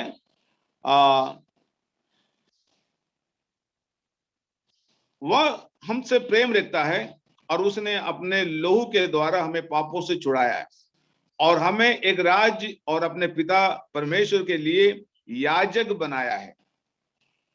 उसी की महिमा और पराक्रम युगानुयुग रहे, आमीन। आप इस चैप्टर के अंदर 2 बार आमीन दे सकते हैं। 9:17 के अंदर भी लास्ट में देखते हैं, देखो वह बादलों के साथ आने वाला है और हर एक आंख उसे देखेगी, वरन जिन्होंने उसको भेदा है वे भी उसको देखेंगे और पृथ्वी के सारे कुल उसके कारण छाती पीटेंगे। आने वाले चैप्टर के अंदर आपको मालूम पड़ेगा ये कब होगा और कौन है। अब एक शब्द यहां पर मैं आपको जोड़ के मैं आगे बढ़ता हूं, क्योंकि मुझे कुछ इंपॉर्टेंट बात कहना है। तो यहां पर जिन्होंने उसको भेदा है, किसने भेदा है? किसने भाला मारा? अन्य जाति ने नहीं मारा, उनके घर के लोगों ने ही उसको मारा, घर के लोगों ने ही उसको सताया, घर के लोगों ने ही उसको मार डाला। यीशु मसीह ने यह कहा, वो अपनों में आया और अपनों ने उसे ग्रहण नहीं किया। अपनों में कौन? मतलब मैं यहूदियों में आया, यहूदी वंश के लिए आया, और मेरे लोग यहूदी लोगों ने मुझे स्वीकार नहीं किया। आगे शब्द ऐसा है, पर जितनों ने उसे स्वीकार किया उसे परमेश्वर के संतान होने का अधिकार बख्शा। पर जितने में कौन आते हैं? सारे अन्य जाति। सो यहूदी जो है अपना है, जो अपनों में आया, अपनों ने उसे स्वीकार नहीं किया। पर जितनों में कौन आते हैं? आप और मैं आते हैं। जितने भी अन्य जाति है सब जितनों ने उसे स्वीकार किया उसे परमेश्वर के संतान होने का अधिकार बख्शा। ओके, तो यहूदी लोगों ने क्या किया? यहूदी लोगों ने शाप को खरीद के लिया। क्या कहा? ये शाप, क्रूस के ऊपर से कहा, ये शाप हमारे और हमारे संतानों के ऊपर आने दो। शाप को खरीद के लिया। अब कुछ लोग आपको मिलेंगे, मेरे जीवन में मिला है, जब आप उसको सही वचन बताएंगे या सही मार्गदर्शन करेंगे तो ये कहते हैं, पास्टर हम तो नरक में जाने के लिए रेडी बैठा है, हम नरक में ही जाएंगे। कितने दृढ़ विश्वास उसका है कि मैं नरक में जाएंगे, नरक मेरे लिए, मुझे देखने का नरक कैसा है। मत देखो भाई, उसके नजदीक में भी मत जाओ। मैं आपको बताना चाहता हूं, आपको जला डालेगा। भयंकर एक ऐसी स्थान है जो आने वाले समय के अंदर आपको मैं उसके बारे में मैं बताऊंगा, पर आज हमारे पास में वो सारी चीजें नहीं। ओके, अब यहाँ पर आगे का 8 वचन में 8 वचन पढ़ेंगे। प्रभु परमेश्वर जो है और जो था पास्ट टेंस, और जो आने वाला जो है, आने वाला, फ्यूचर टेंस, जो सर्वशक्तिमान है। जो सर्वशक्तिमान है। हाँ, अभी यहोवा विटनेस वाले क्या बोलते हैं मालूम? यीशु मसीह सर्वशक्तिमान नहीं है, शक्तिमान है। मिलिट्री में एक गाड़ी है जिसका नाम शक्तिमान है, पर यहाँ पर लिखता है शक्तिमान नहीं, सर्वशक्तिमान। यहोवा विटनेस वाला कहता है नहीं, यीशु मसीह सर्वशक्तिमान नहीं है, वो सिर्फ शक्तिमान है। Is a mighty God, not a almighty God. पर बाइबल बताती है वो सर्वशक्तिमान परमेश्वर है, ऑलमाइटी गॉड है, prince of peace and everlasting father. There is no any other God beside him. उसके पीछे कोई नहीं, उसके आगे कोई नहीं, उसके दाहिने कोई, उसके बाएं कोई नहीं, वही एक परमेश्वर है। बाइबल साफ बतलाती है। ठीक है, ओके। अगला शब्द जो सर्वशक्तिमान है यह कहता है, यह कहता है मैं ही अल्फा और ओमेगा हूँ। मैं नहीं, मैं ही। देखा कितना शब्द वापिस पढ़ेंगे, मैं ही अल्फा। अल्फा, दैट मीन्स दूसरा अल्फा नहीं है, एक ही अल्फा है। मैं ही अल्फा और ओमेगा हूँ। मैं ही ओमेगा हूं। ये जो शब्द है यूनानी भाषा का पहला और अंतिम शब्द है। मैं अल्फा और मैं ओमेगा हूं। अब आगे के समय बचाने के लिए हम जल्दी से जाएंगे। अब देखना 9 वचन से कुछ बातें हैं जो जल्दी से आपके सामने रखता हूं। मैं यूहन्ना। अब देखो परिचय करा है, आई जॉन। बहुत अच्छा शब्द लगता है। परिचय कराने का तरीका आपको नहीं मालूम है ना, तो रेवलेशन की किताब से पढ़ो, अपने आप को परिचय करें। My name is so and so. बच्चे लोग स्कूल में बोलते हैं ना, मेरा नाम ये है, मेरा माँ बाप है, मेरा भाई बहन है, मेरा कितना उम्र का है ना। यहाँ पर जॉन क्या बोलता है? आई जॉन। हाँ, जो तुम्हारा भाई। मैं जो तुम्हारा भाई है, मैं तुम्हारा दुश्मन नहीं है। मैं तुम्हारा भाई हूँ। ऑलराइट। और यीशु के क्लेश, यीशु के क्लेश और राज्य और धीरज में तुम्हारा सहभागी हूँ। तुम्हारा सहभागी हूँ। अब आगे देखो क्या कहता है। परमेश्वर के वचन और यीशु की गवाही के कारण हाँ, पतमुस नामक टापू में था। हाँ, किसके कारण से भाई? गवाही। झगड़ा करने के कारण से नहीं गया है? ये पद्मुस काला पानी में या टापू में पहुंचाने का पीछे एक कारण है। एक ही कारण है कि यीशु के कारण लिखा गया ना। हाँ, यीशु के कारण, यीशु की गवाही के कारण पतमस टापू नामक टापू में था। हाँ, मैं प्रभु के दिन आत्मा में आ गया और अपने पिछले तुरही का सा बड़ा शब्द, पीछे तुरही का सा एक बड़ा शब्द कहते हुए सुना, जो कुछ तू देखता है। रेवलेशन यहाँ से स्टार्ट होता है। पहला हमने पढ़ा है वो तो उसका इंट्रोडक्शन है। यहाँ से चालू होता है, जो कुछ क्या कर रहे हैं? तू देखता है और उसे पुस्तक में लिखकर हाँ, 7 कलीसियाओं के पास भेज दे। अर्थात इफिसुस, पहले 7 चर्च, 7 मतलब परफेक्शन है। अब हमेशा याद रखना, 7 दीवर, 7 तारे, 7 फरिश्ते, और यहाँ पर है 7 चर्च। ये 7 का बहुत आप बाइबल के अंदर देख सकते हैं। हमेशा याद रखना 7 number is the number of A perfection, सिद्धता। ओके, नाउ अब आगे बढ़ेंगे जल्दी से। पहला चर्च एफेसुस चर्च। और अभी एफेसुस चर्च के बारे में मैं थोड़ा सा आपको मैं टच करूंगा, क्योंकि 7 चर्च के बारे में हम प्रीचिंग नहीं कर सकते इतना समय के अंदर, पर मैं आपको थोड़ा सा मैं उसके बारे में टच जरूर करूंगा। उसके बाद में यदि प्रभु चाहे अगले समय दूसरे चर्च के बारे में बताएंगे और रेवलेशन के अंदर हम आगे बढ़ेंगे। एफेसुस का मतलब होता है इच्छा। क्या मैं आपसे पूछता हूं, आपके चर्च, मेरे चर्च, दुनिया के चर्च, इसमें परमेश्वर की इच्छा है? परमेश्वर की इच्छा से चर्च चलता है या अपनी इच्छा से चलता है? चर्च को कंट्रोल करने वाला परमेश्वर, प्रभु की आत्मा होना चाहिए, पास्टर नहीं, बिशप नहीं, लीडर नहीं, प्रेस्बिटर नहीं। चर्च को कंट्रोल पवित्र आत्मा करना चाहिए। इसलिए नाम पहला आया एफेसुस, मतलब इच्छा, प्रभु की इच्छा। हम गाना गाते हैं, तेरी इच्छा पूरा, गाना तो गाते हैं, इच्छा तो हमारा प्रभु का पूरा नहीं करता। अपनी इच्छा में हम चलते हैं, अपनी इच्छा से हम बोलते हैं। मैं नहीं बोलूंगा, कुछ बोलेगा तो बोलेगा मेरे बारे में प्रचार कर रहे हैं। Alright, okay. क्या कहते हैं एफेसुस? हाँ, और उसके बाद में और सुमराना, स्मरना, समरना स्मरना और पिरगमुन परगमुन और थुतीरा थुइतिरा और सरदीस सरदीस और फिलदिकिया फिलाडेल्फिया और लौदीकिया। Laodicea. 7 churches. See the book of the Revelation, you can see the 7 churches, 7 church age. और ये 7 चर्च कौन कौन सा है, क्या क्या है वो चर्च के अंदर के, अच्छी भी बातें बताए, कमी भी बताएं, ठीक है। तो अभी कमी हमारा बताएगा, बुरा कभी मत मानना। जो परमेश्वर का वचन वचन का जो सुई है, हमारी गिलती की तरफ फिरता है।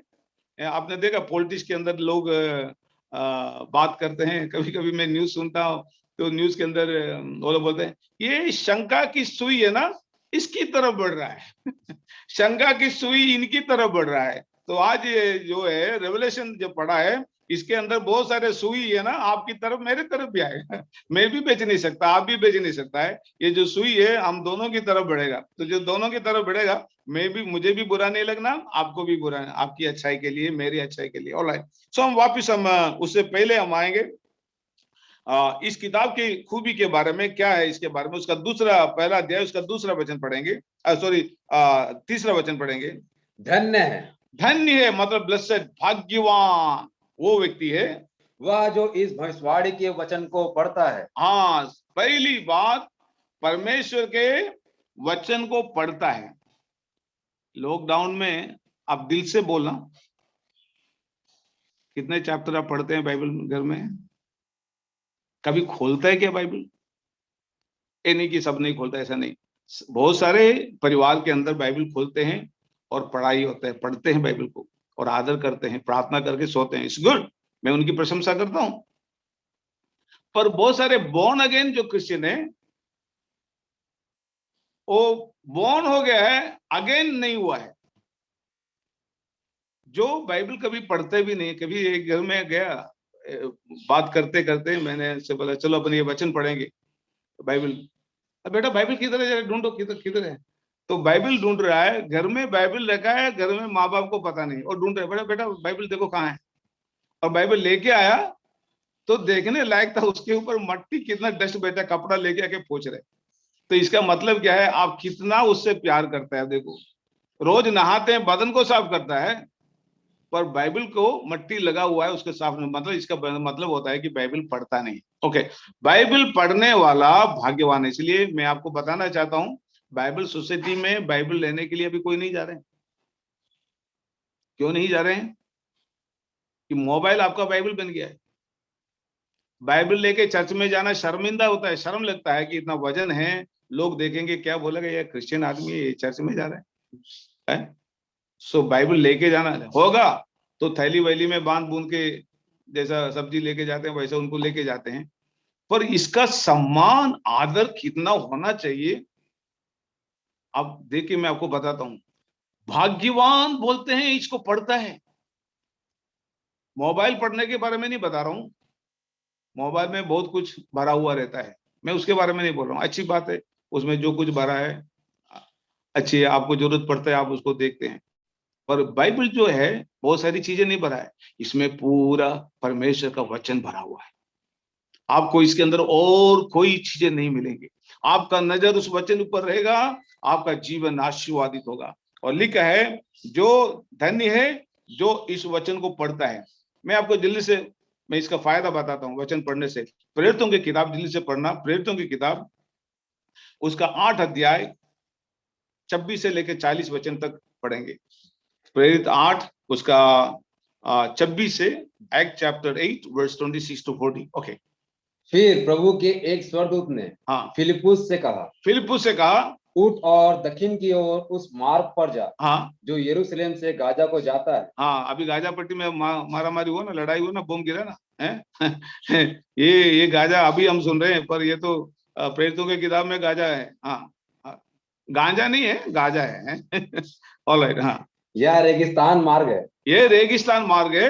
वहां उठकर चल दिया। और देखो उस देश का एक मनुष्य आ रहा था जो खोजा और कुशियों की रानी कदोक का मंत्री और खजांची था। अरे खजांची, चौथी पांचवी पढ़े लोगों को खजांची नहीं बनाते। मंत्री का खजांची चौथी पांचवी आठवीं पढ़े को खजांची नहीं बनाते हैं। मंत्री का खजांची होना है, सेक्रेटरी होना है, हिसाब किताब रखने वाला मस्ट बी एजुकेटेड, पढ़ा लिखा होना चाहिए, समझदार होना चाहिए। मंत्री के दाहिने हाथ में रहने वाला, मंत्री के साथ में रहने वाला, मंत्री की मदद करने वाला खजांची लिखा है ना, खजांची है, माल पानी है उसके पास।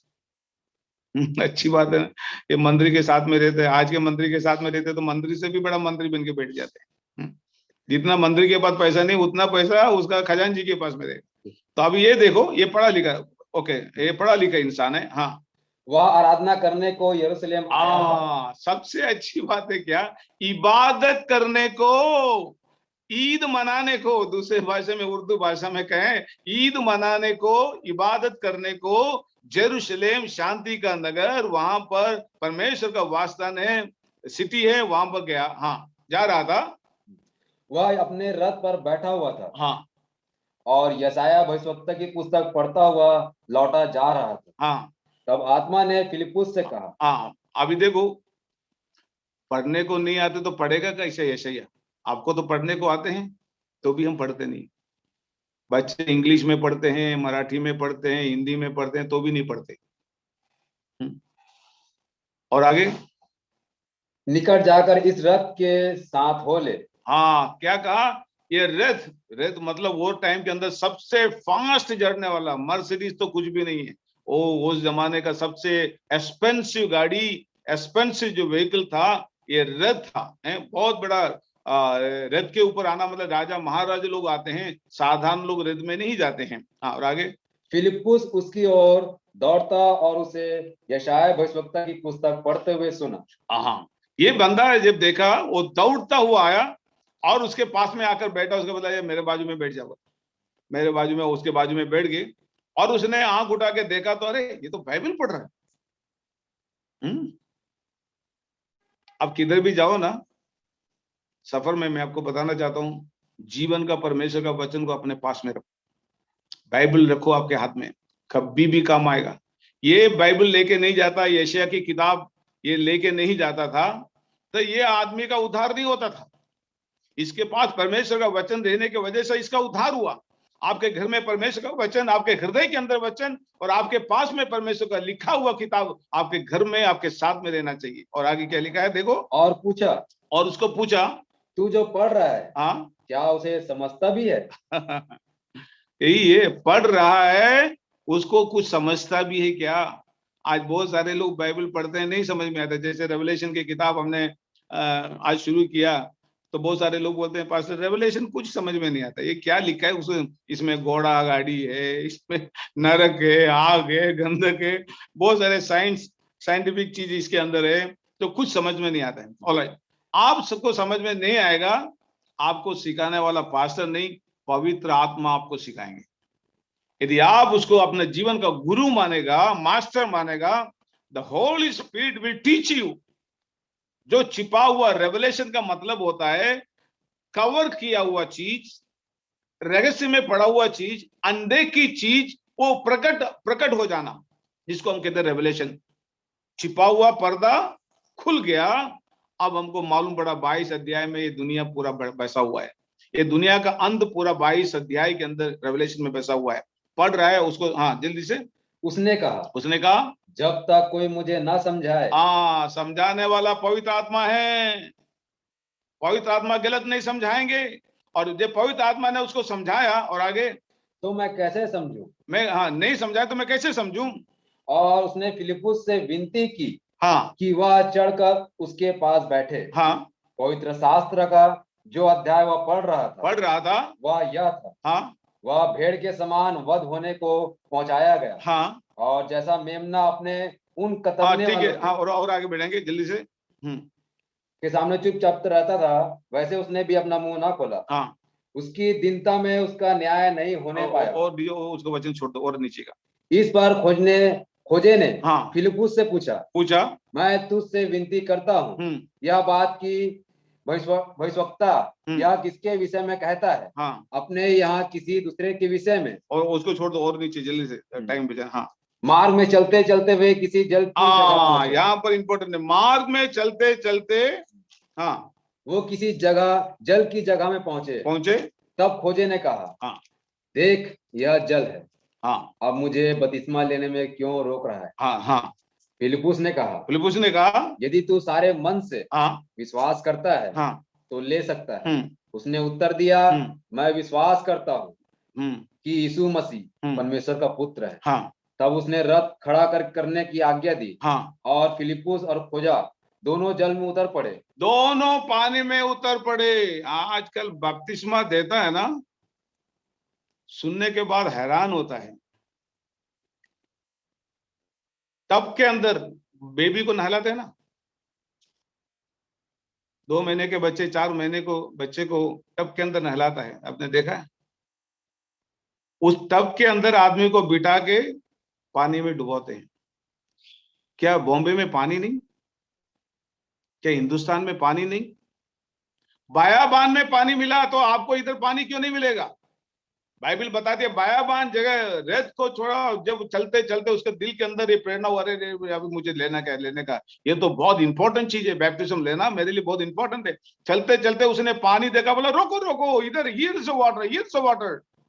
और वहां पर पानी, बाइबल बताती है दोनों पानी में उतरे। कहाँ उतरता है आज तो टब के अंदर किसी को बिठा देता है बेबी को, और बाहर पास्टर खड़ा रहता है।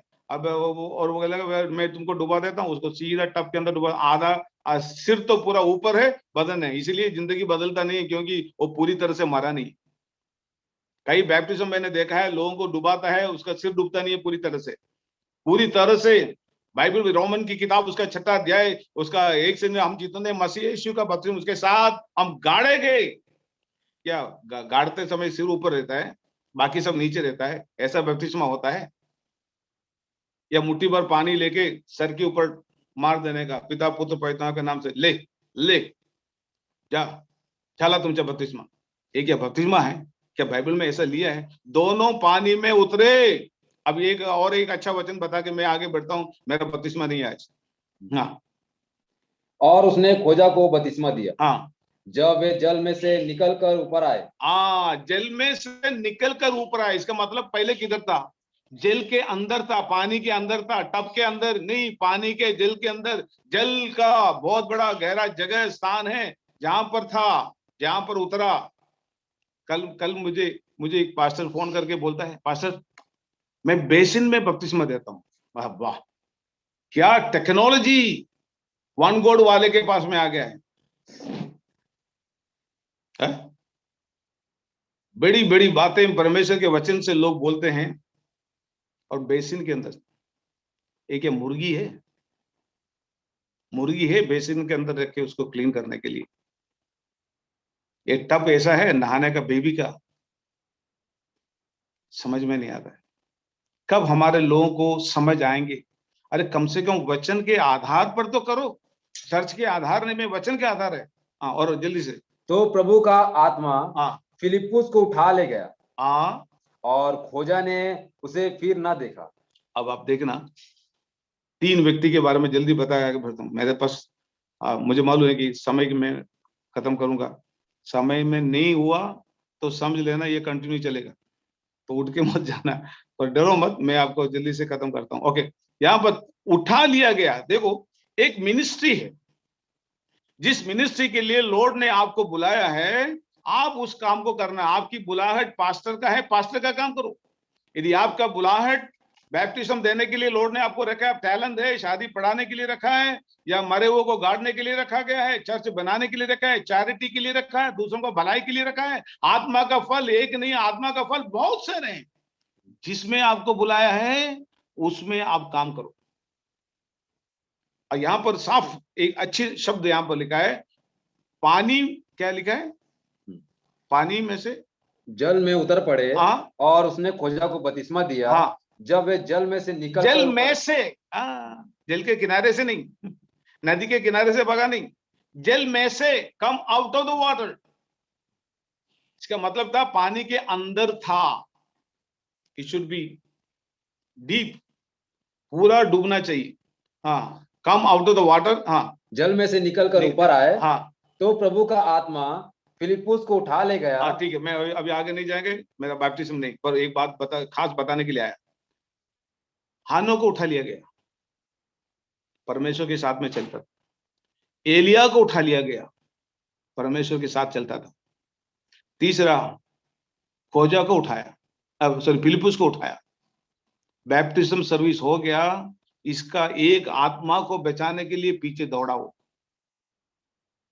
उसके जिंदगी कितना महत्व था, दौड़ दौड़ के वहां पर रहा। और वहां पर बाइबल बताती है फिलिपुस ने खोजा को बपतिस्मा दिया और परमेश्वर की आत्मा ने को उठा। अब कैसा उठा लेके आप यहाँ पर मुझे पता नहीं, बाइबल आगे कुछ नहीं बता रहे तो मैं भी नहीं बताऊंगा। उठा लेके गया बोला। ठीक है, मैं आगे उसके और आगे बढ़ना नहीं चाहता है। सो पढ़ना, और जो इस भविष्यवाणी की किताब को हमने रेवलेशन में आया है, जो पढ़ते हैं। और दूसरा क्या है, सुनते हैं। 4 अध्याय उसका 29 वचन जल्दी से पढ़ेंगे। प्रेरित 4:29।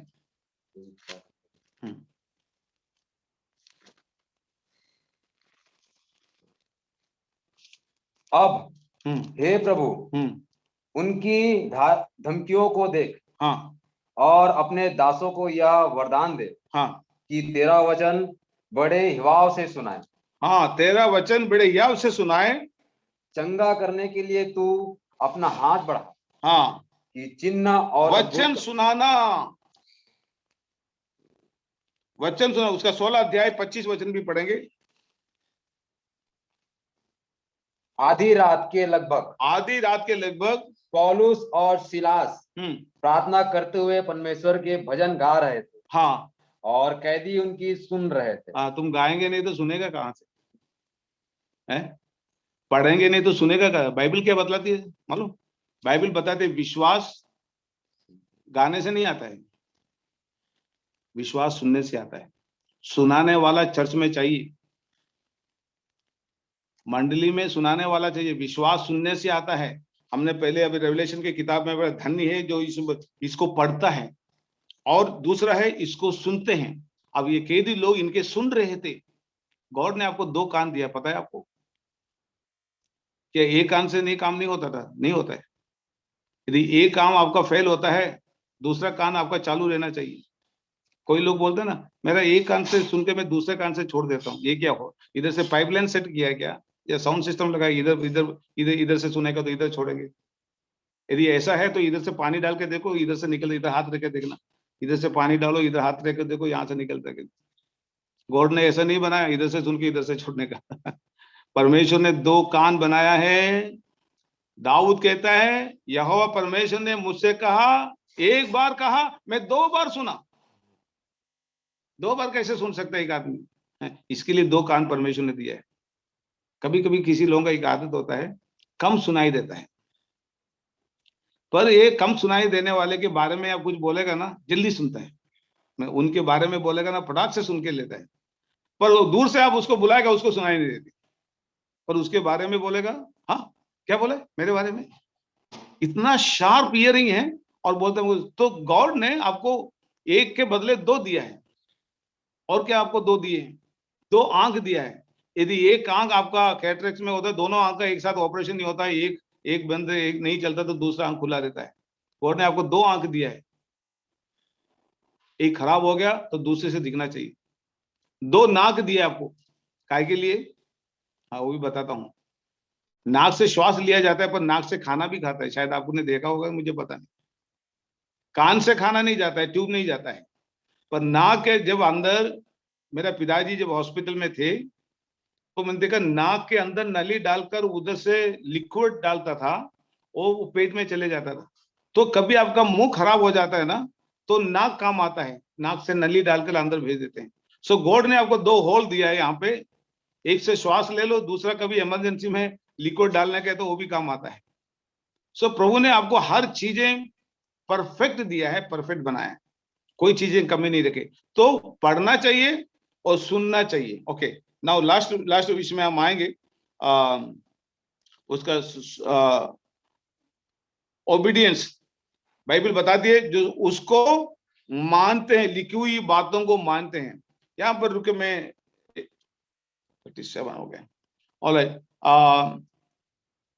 एक इंपॉर्टेंट बात आपको बताता हूं। पढ़ना बहुत आसान होता है। यदि आप स्कूल में गया है ना, आप पढ़ सकते हैं। बाइबल पढ़ सकते हैं, हिब्रू पढ़ सकते हैं, हर भाषा पढ़ सकते हैं। It's not a big deal. पढ़ना कोई बड़ा बड़ा बात नहीं, और लिखना भी बड़ा बात नहीं है। पढ़ा लिखा है ना तो बोल रहे ना, तो ये पढ़ा लिखा इंसान है, ये लड़की पढ़ी लिखी है, ये लड़का पढ़ा लिखा है। पढ़ा लिखना it's not a big deal. आप पढ़ सकते हैं तो लिख सकते हैं, लिख सकते हैं तो पढ़ सकते हैं। पर सबसे हार्ड बात रेवलेशन के अंदर यहाँ पर ये शब्द है, क्या लिखा है? लिखी हुई बातों को मानते हैं और समय निकट है। कौन सा समय के बारे में बताया गया है? अब मेरे पास में आगे बहुत सारी चीजें हैं जो मैं आपको अभी एफेसस चर्च में आपको लेके नहीं आया, पर कई बातें हैं जो यहाँ पर मैं यहाँ पर छोड़ देता हूँ। तो लिखी हुई बातों को मानते हैं। मेरे भाई और बहनों, में एक बात आपसे मैं मेरे से पूछता हूँ, आप अपने से पूछिए।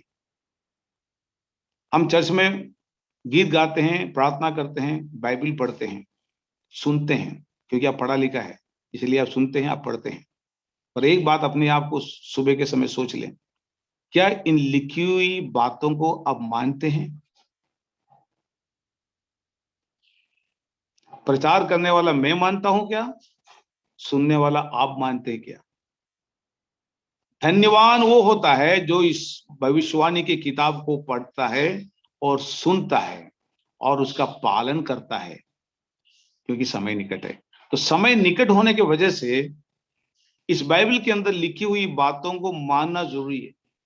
अभी हम में से बहुत सारे जो लोग हैं पलटी कर लेते हैं, अरे यार ये तो ये मेरे लाइफ के साथ में लगता है, ये हमको एक चैप्टर नहीं चाहिए, मैं इसको पढ़ना नहीं चाहता है, मैं दूसरा पढ़ेंगे। हमको मन पसंद वाला वचन ढूंढने के लिए नहीं, लिखी हुई 66 किताब के अंदर लिखी हुई बातों को मानते हैं या नहीं मानते हैं? ये क्वेश्चन मैं आपसे नहीं कर रहा हूं, आप अपने आप से करें, मैं मेरे से करें। यदि मानते नहीं है, आज संडे के सुबह के समय में आपको बताना चाहता हूं, let us come back to the word. परमेश्वर के वचन में हम वापिस आए और ये लिखी हुई बातों को मानने की कोशिश करें।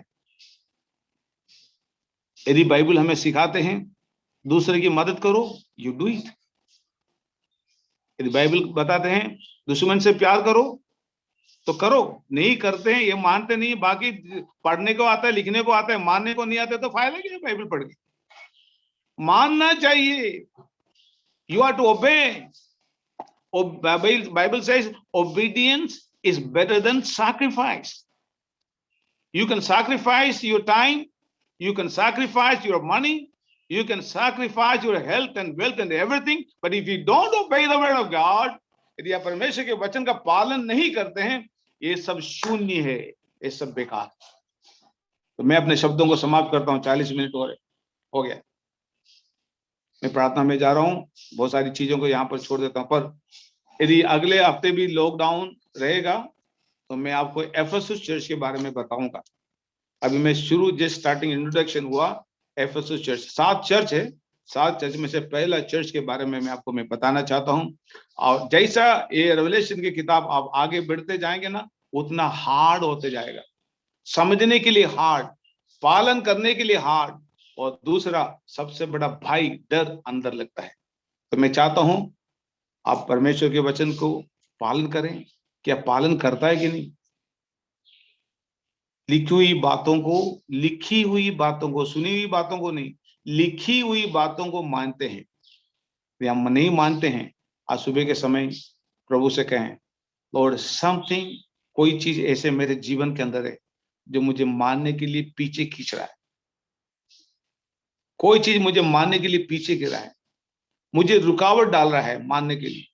तो प्रभु से प्रार्थना करें, लॉर्ड मुझे तेरे पूरे वचन का पालन करने के लिए सहायता कर। जैसे कुम्हार के हाथ में मिट्टी है, मैं तेरे हाथ में हूं, मुझको बना, मुझे तोड़, मुझे मोड़, और जैसा तू चाहता है वैसा मेरे जीवन को बना। ये वचन आपको आपके जीवन के अंदर आशीष का कारण बने। समय बहुत ही निकट है मेरे भाई बहनों, इट्स वेरी क्लोज। मैं और आप एंड टाइम के अंदर बढ़ रहे हैं। Now it is a start, we are going to the end time. आखिरी समय की तरफ बढ़ता है। जैसे बढ़ता है, चैप्टर बढ़ता है, वैसा कठिन शब्द वहां पर आएंगे। तो इससे पढ़कर हमारे मसीह क्रिश्चियन लाइफ को पवित्र बनाना है, अपने आप को जांचना है, ताकि परमेश्वर के राज के निकट परमेश्वर के राज में आप प्रवेश कर सके, उससे कोई वांछित ना हो, यही मेरी प्रार्थना है। तो लॉर्ड आप सबों को बहुत बहुत आशीष दे। सिर झुकाएंगे, प्रार्थना करेंगे।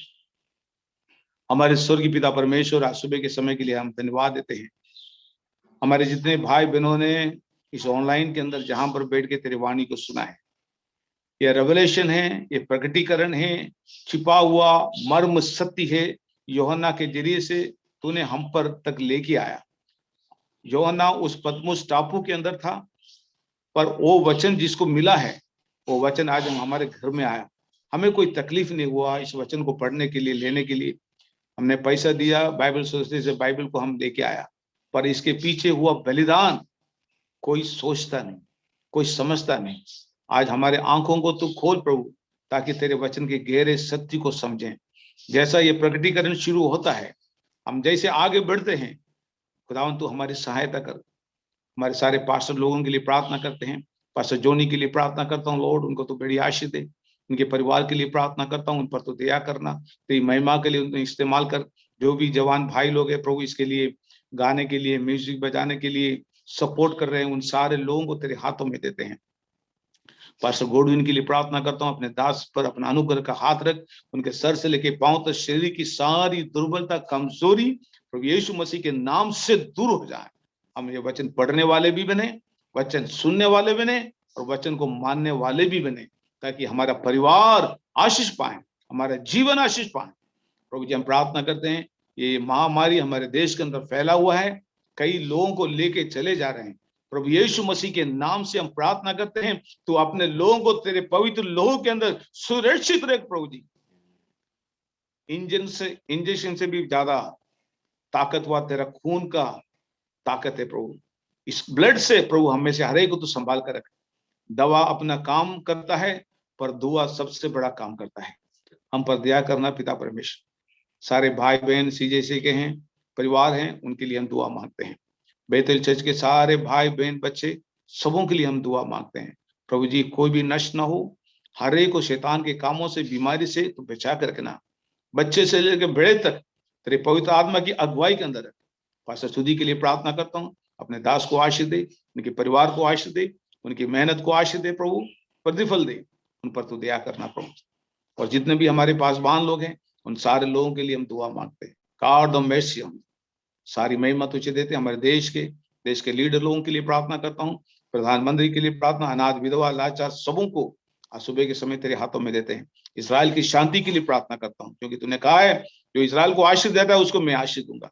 तेरे वचन के अनुसार प्रभु तेरी कृपा अनुग्रह बना रहे। यीशु मसीह का तेरे पवित्र और मीठे नाम से मांगते, सारी मंडली कहेंगे आमीन। अब हमें जो ठोकर खाने से बचा सकता है और अपनी महिमा की भरपूरी के सामने निष्कलंक और निर्दोष करके खड़ा कर सकता है, उसे एकमात्र परमेश्वर की महिमा, पराक्रम, सामर्थ, अधिकार उद्धारकर्ता प्रभु यीशु मसीह के द्वारा जैसे सनातन काल से होता है, अब भी होता रहे। आमीन। सबों को शालोम, गॉड ब्लेस यू। प्रभु आप सबों को बहुत बहुत आशीष दे। Thank you so much for spending time with me. God bless you all.